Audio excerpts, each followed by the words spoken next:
sword, Judaism spread among them. It was the sword of Pharaoh on one side, and the humblest of humble people who were being downtrodden and trampled upon on the other side. And the Pharaoh's might prevented them from accepting this faith. Despite this fact, they started accepting it. When the Exodus took place,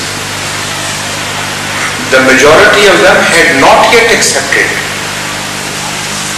Yet there were two types of migrations, one religious and one political.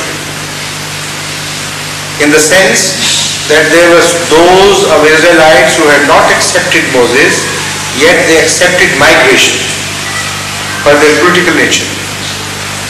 But the message was religious to them. Allah has decided for you to leave this country. That message was accepted without force, even by the political faction. And throughout their history later on, the battles they fought were for the establishment in the cities to which they had some previous rights or did not. I'm not bothered about that. What I'm bothered about is this, that religion of Moses among Israelites did not spread by force. And that was his field. He came for the Israelites, not for the people around.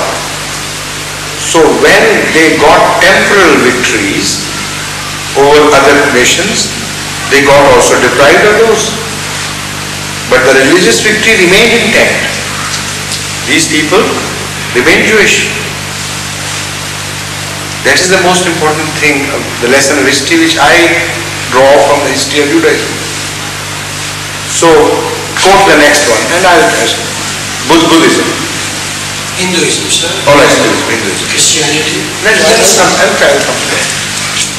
First Christianity, let's finish with that. The Roman Empire was conquered by Christianity. Through which sword? 309 years took of persecution on the part of the Roman emperors of Christian people, and one fine morning the entire Roman Empire became Jewish, Christian. Not through sword, through their sacrifices. The fact is that those were the most important years of their history. For a message to remain intact and truly religious, it's a very long period, 300 some years. And all along there, the force was on the side of the enemies of Christianity, not on the side of the Christians. The spread of Christianity was entirely due to the force of message and despite persecution.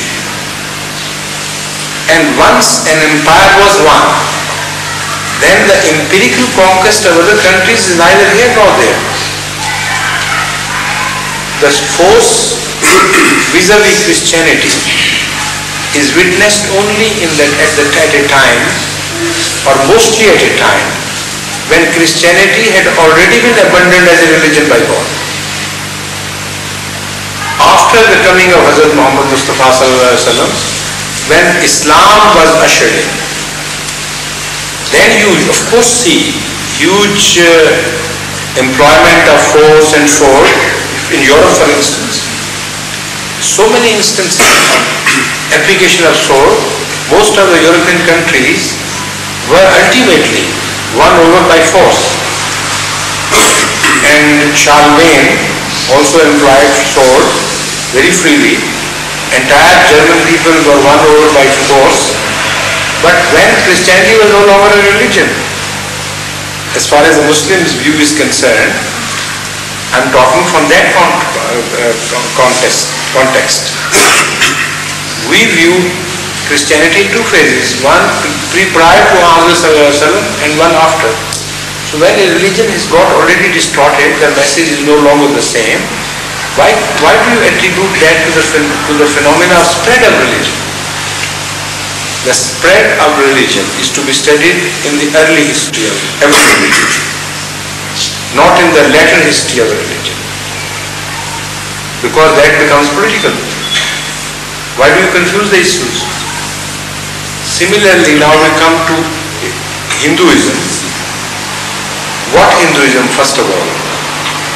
When does it start and how? Traditions, and itself is not real. That is what I mean. That is what I mean. In itself is not real.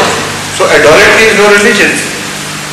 So why do you include that among religions? What the Hindus as idolaters have been doing has nothing to do with religion.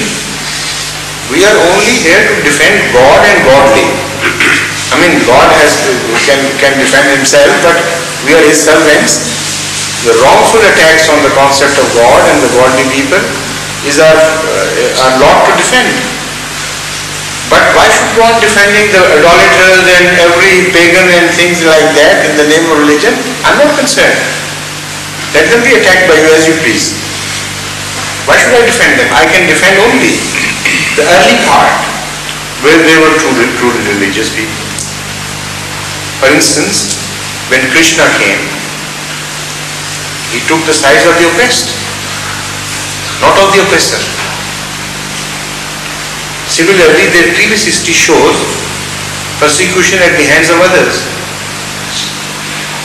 As far as the Buddhists go, all along their history they have been persecuted and still spreading.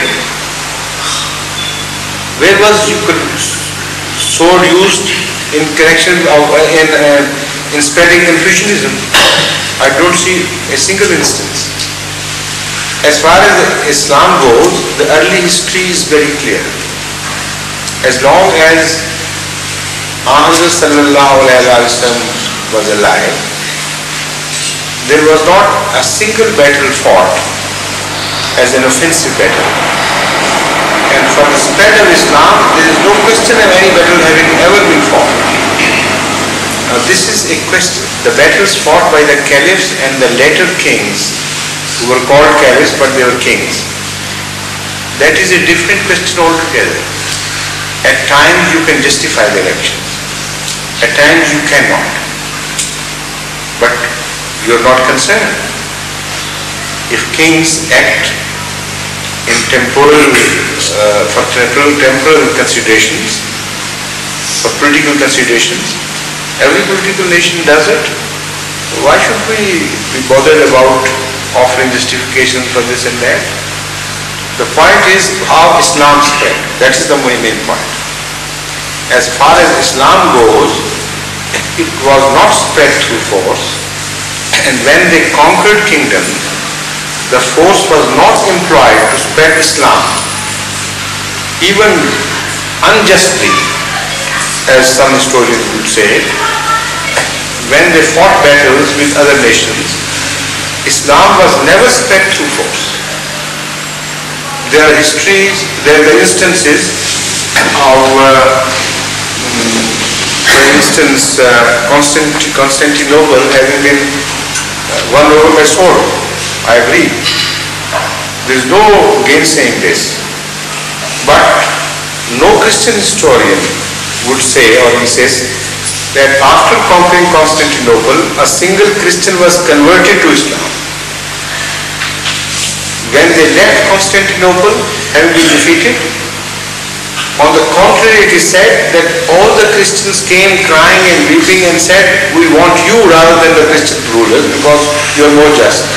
If Islam had been spread by force, that conquest should have resulted in the entire population having become Muslims.